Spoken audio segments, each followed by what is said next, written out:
It began with laughter, sharp, metallic, carried by radio static across the cold European air.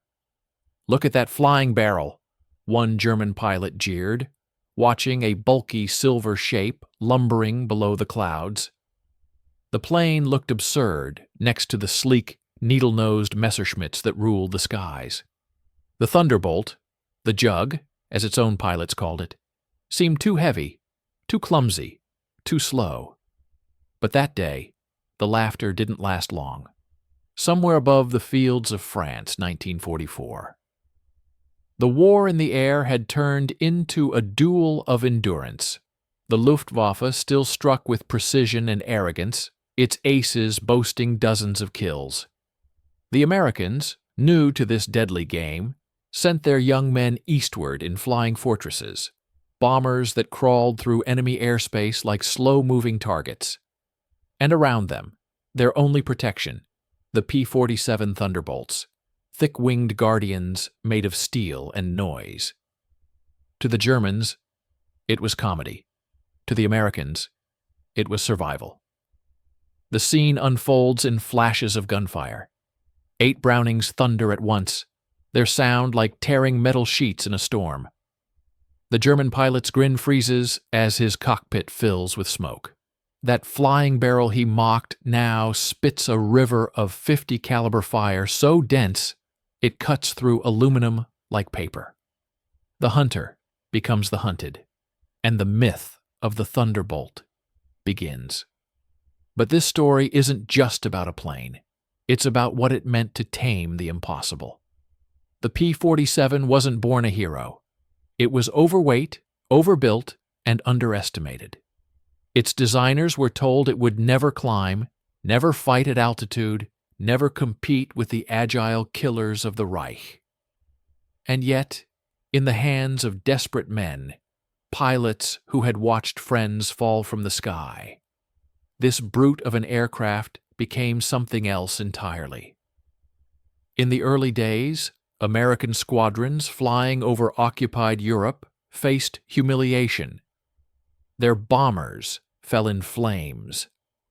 Their escorts were shredded by more maneuverable Bf-109s and FW-190s. For every victory, there were 2 losses. But war has a way of rewarding those who adapt. And the men flying Thunderbolts learned to use the machine's very weaknesses, its weight, its speed in a dive, its brutal firepower, as a weapon. Soon the skies began to change. The same Germans who once laughed now whispered warnings, "Achtung, Thunderbolt." They learned that what looked slow in a turn could strike like a meteor in a dive. That what seemed clumsy could vanish behind a rolling cloud and come screaming back from the sun with 8 guns blazing. There was no elegance to the Thunderbolt's war. It didn't dance. It punished. It was a hammer in a world built for knives. And behind that transformation, from laughter to fear, from doubt to domination, lay one question that changed aerial warfare forever. How did a plane that everyone mocked become one of the most feared weapons in the European sky? That's where our story begins. When America entered the war, the skies of Europe already belonged to someone else. By 1942, the Luftwaffe was a well-oiled machine, deadly, disciplined, and led by men who had been fighting since Spain, Poland, and the Battle of Britain. Their Messerschmitt Bf-109s and Focke-Wulf 190s were fast, agile predators that seemed almost to dance through the air. For German pilots, air combat was not a duty. It was an art. For the Americans arriving from across the ocean, it was a nightmare. At first, the U.S. Army Air Forces believed in daylight precision bombing, sending slow, unescorted bombers deep into enemy territory, trusting in tight formations and defensive guns to protect them. It was a bold theory and a deadly one. Without fighter escort, The bomber crews faced entire squadrons of Luftwaffe interceptors tearing into them at will. From the frozen edges of the Ardennes to the misty coasts of France, German aces like Adolf Galland and Gerhard Barkhorn tallied kills like clockwork. Each B-17 Fortress shot down meant 10 American lives erased from the sky. The losses mounted so fast that some missions were nearly suicide, whole bomber groups disappearing before they ever saw their targets. The U.S. needed something, anything, that could fight back. Early American fighters, like the P-38 Lightning and P-40 Warhawk, were valiant efforts, but flawed for Europe's high-altitude duels. Their engines gasped in the thin air. Their range was too short to protect bombers all the way to Berlin. The Mustang wasn't yet in mass service. And so the burden fell on an unlikely machine, a beast designed by Republic Aviation, powered by the mighty Pratt & Whitney R-2800 Double Wasp. A radial engine so large it looked like someone had bolted a propeller to a tank. The P-47 Thunderbolt was born not from elegance, but from excess. It was one of the heaviest single-engine fighters ever built, more than twice the weight of a Spitfire. When pilots first saw it, they laughed. It seemed absurd that this brute could fight the slim, knife-like Messerschmitts of the Luftwaffe. Even Republic's engineers called it the Jug, short for Juggernaut. The nickname stuck. Yet under that hulking frame hid something extraordinary. The R-2800 engine could produce over 2,000 horsepower. In a dive, the P-47 could reach speeds that no German plane dared follow. It was nearly indestructible, able to take hits, keep flying, and bring its pilot home with holes punched clean through the wings. And mounted under those wings were 8 Browning .50 caliber machine guns, a wall of firepower, unmatched by any other fighter of the war. But in 1943, that potential was still untapped. The early Thunderbolt pilots were learning the hard way.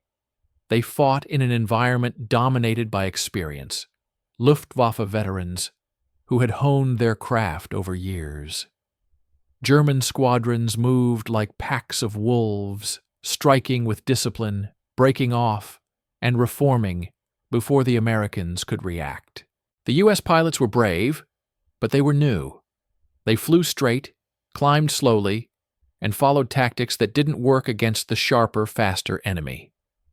The Germans mocked them openly. Thunderbolts, they said, make good targets. Big, shiny, and loud. And for a time, they were right. The early missions were blood lessons, harsh and merciless. Pilots learned that the sky over France and Germany was not a battlefield. It was a crucible. Only those who adapted survived. And somewhere between those doomed formations and smoking crash sites, a new idea began to form, one that would soon change everything. A few pilots started to realize that the Jug didn't need to fight like the enemy. It didn't need to turn tighter or climb faster. It just needed to fight its own war, one built on its strengths, not its weaknesses.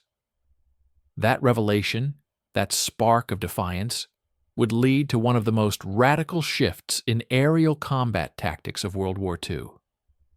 But before it came, there would be pain, loss, and frustration, the kind of crucible that forges both men and machines. The laughter was still echoing in the radios. But soon, those same voices would start to tremble. The year was 1943, and the skies over Europe were a graveyard of aluminum. Every mission felt like a coin toss with death.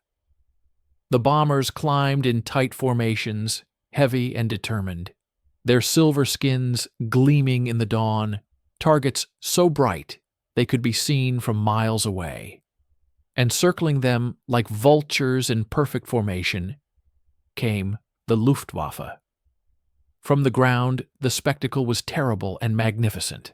Contrails twisting in the blue, tiny sparks of gunfire flashing like stars. But for the men inside those cockpits, it was hell. Every pilot knew the odds. Every cloud might hide an ambush. Every mission might be his last. The Thunderbolt squadrons tried to protect the bombers, but they were learning the hard way that bravery alone wasn't enough. Their bulky fighters struggled to climb fast enough to intercept the German swarms. By the time they reached altitude, the bombers were already burning. And when they tried to dogfight the nimble BF-109s or FW-190s, the results were brutal.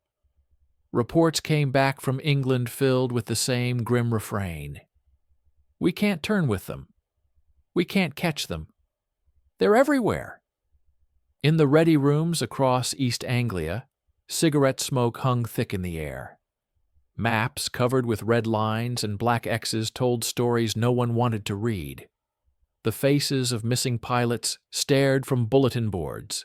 Boys barely out of flight school, now gone into the clouds forever. One squadron commander, weary beyond his years, wrote in his diary, "We're sending them up to die. The Luftwaffe owns the sky. The jug is tough, but toughness doesn't win a fight." Morale sank like a falling plane. Thunderbolt pilots started to feel like they were flying obsolete machines, too heavy, too slow, too American. Even the ground crews called the P-47 the milk jug, a flying brute that guzzled fuel and lumbered through the air. The Germans mocked them over the radio, their voices crackling with contempt. "Big target, little skill," one Luftwaffe pilot sneered after shooting down another P-47. The humiliation was complete. Some missions ended with more planes lost to mechanical failure and flak than to actual enemy contact. And yet, through that misery, something began to shift. Not in the machine, but in the men. A few Thunderbolt pilots refused to believe the mockery. They started experimenting. Small things at first. Dives, power climbs, hit-and-run attacks. They discovered that when the jug dove, it didn't just fall, it plummeted like a meteor. In those moments, it was unstoppable. No German could follow without tearing his wings apart. And when it fired, all 8 50 caliber guns at once, the air itself seemed to rip open. But higher command still clung to old doctrines. The official tactics manual said, "Stay in formation, conserve fuel, avoid solo combat." The young pilots ignored it. They were tired of dying by the book. In one mission over northern France, a Thunderbolt flight led by Captain Robert S. Johnson was ambushed by FW-190s. His plane was hit dozens of times, oil leaking, canopy shattered, oxygen gone. But the jug refused to die. He managed to dive away, the Germans firing until their guns jammed. Johnson limped home across the channel, his plane riddled with over 200 bullet holes, and yet still flying. That story spread like wildfire. Suddenly the pilots began to believe in their machine again. The laughter from the Luftwaffe turned uneasy. They had mocked a monster, and the monster had survived. Still, it wasn't victory. Not yet. The Americans needed more than courage. They needed a strategy, a way to turn the jug's raw power into dominance. That idea would come soon, from a few daring men who saw that the Thunderbolt's strength wasn't in its grace, but in its wrath. They began to shape a new kind of air combat, brutal, fast, and unforgiving. No more duels. No more turning contests. Just speed, altitude, and overwhelming fire. The Thunderbolt was about to stop defending the bombers and start hunting the hunters. They say desperation is the mother of invention. And in 1943, desperation filled every hangar, every cockpit, every pilot's heartbeat. The Thunderbolt pilots were done playing by the rules. They had buried too many friends to keep flying the way headquarters told them to. In the skies over Europe, a quiet revolution was beginning, not in the design offices, but in the minds of the men who refused to die quietly. The idea came not from theory, but from instinct. If the Jug couldn't turn with the Messerschmitts, it would never try. If it couldn't climb with the Focke-Wulfs, it would fall, hard, fast, and on purpose. It would strike like a thunderbolt from heaven and vanish before the enemy even understood what had happened. They called it boom and zoom, dive, strike, and climb away before the Germans could react. No graceful dogfighting, no turning circles, just raw power, altitude, and velocity. The language the Thunderbolt spoke fluently. The first to master it were men like Francis Gabby Gabreski, Robert S. Johnson, and Hubert Zemke, pilots who stopped thinking like prey and started thinking like predators. They studied the P-47's personality, its physics, its limits. The big radial engine could push the plane past 430 miles per hour in a dive, faster than any German machine could survive without tearing itself apart. They realized that the Jug's weight, once mocked, gave it unmatched momentum. Its dive wasn't a retreat, it was a weapon. Zemke, commanding the 56th Fighter Group, trained his men to own the sky through speed and aggression. Altitude is life insurance, he told them. Stay high, stay fast, hit hard. The results came almost instantly. Missions that once ended in panic now began with confidence. P-47 started appearing out of nowhere, swooping down from the sun, shredding German formations before the Luftwaffe even knew they were there. 8 50-caliber guns unleashed rivers of fire that cut across the sky like lightning. One burst could disintegrate an enemy fighter. A single hit on a bomber formation could set half the sky ablaze. And then, just as quickly, the Thunderbolts were gone, climbing back to altitude, ready to strike again. The German pilots were stunned. Their beloved Messerschmitts couldn't follow those dives without ripping their wings. The Focke-Wulfs, so deadly in a turn, became helpless targets once the Thunderbolt used its vertical advantage. Slowly, the balance of fear shifted. The radio chatter changed. Achtung! Thunderbolt! Replaced the laughter. German aces began to speak with caution, not arrogance. They knew that if a Jug appeared above them, even for a second, it was already too late.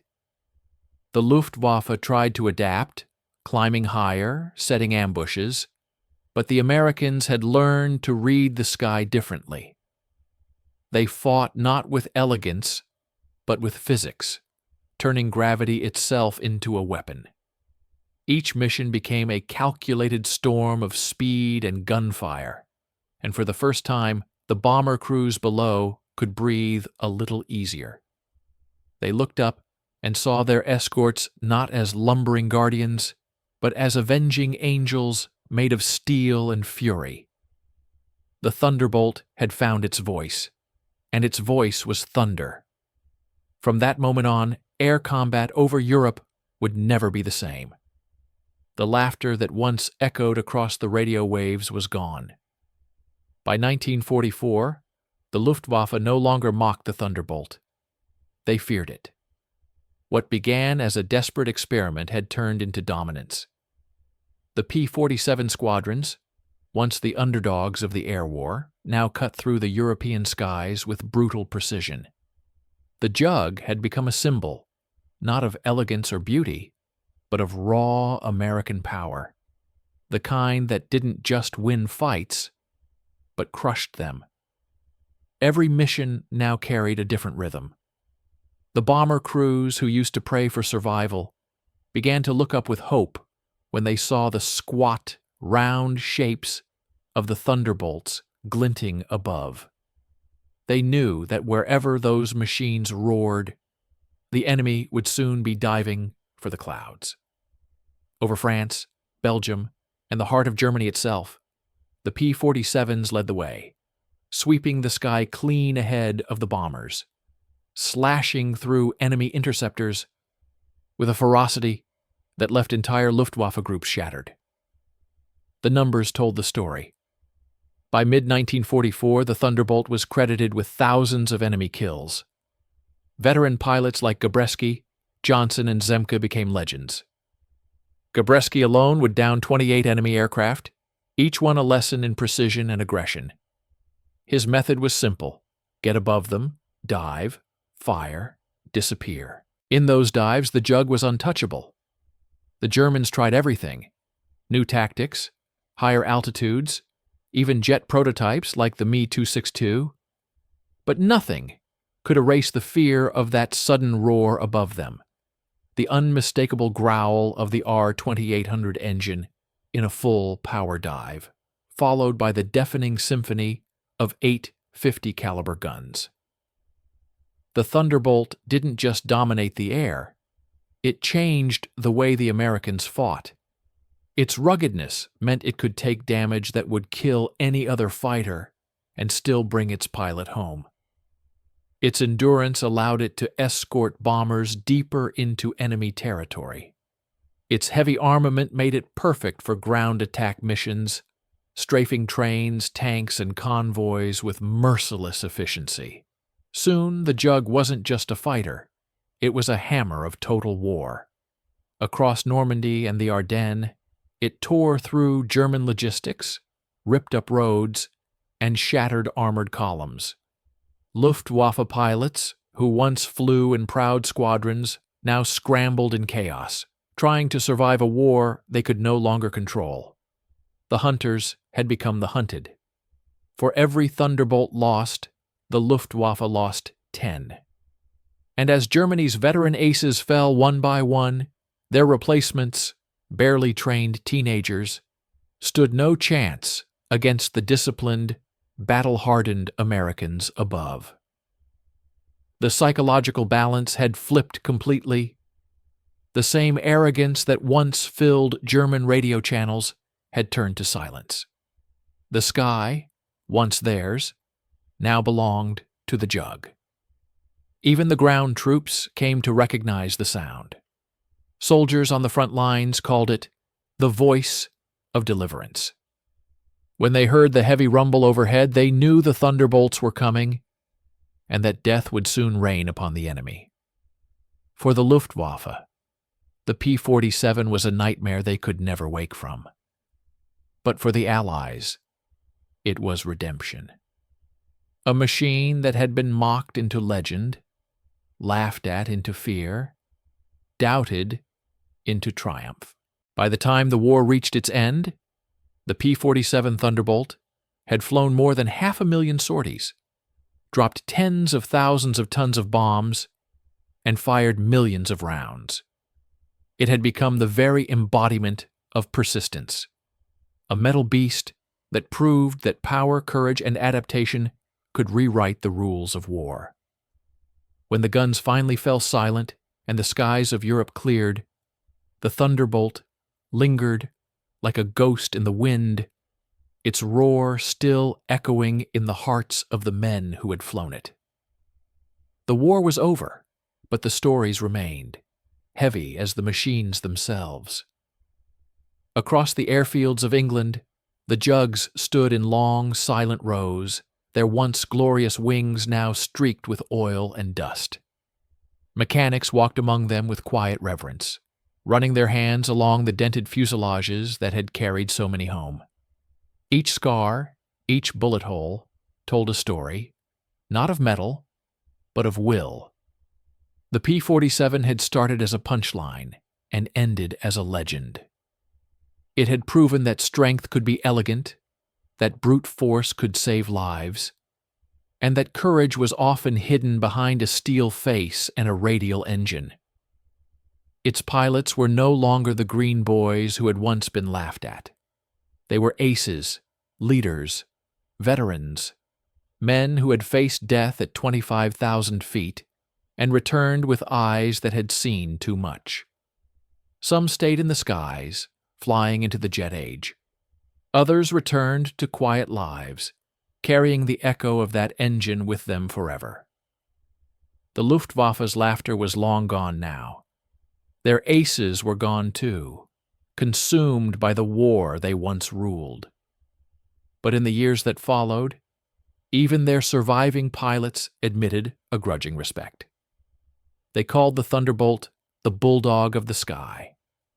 They knew that to face it was to face something unbreakable. The legacy of the Jug stretched far beyond the war. Its lessons reshaped aviation itself. Designers learned that survivability, power, and versatility could win wars as surely as speed or grace. The P-47 paved the way for the next generation, the P-51, the F-86, the jet fighters that would dominate the Cold War. Yet among them all there was something timeless about the Thunderbolt, something honest. It was not beautiful, but it was true. It fought the way people fight when everything is at stake, with grit, with stubbornness, with the refusal to break. In every engine roar, there was defiance. In every dive, redemption. And when the last Thunderbolt shut down its engine, the air grew strangely quiet, as if even the wind paused to remember.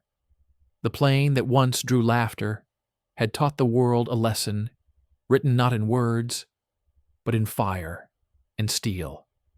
That courage isn't born from perfection, but from imperfection mastered. The Jug was proof that even the ugliest machine could carry the most beautiful kind of strength, the kind that endures.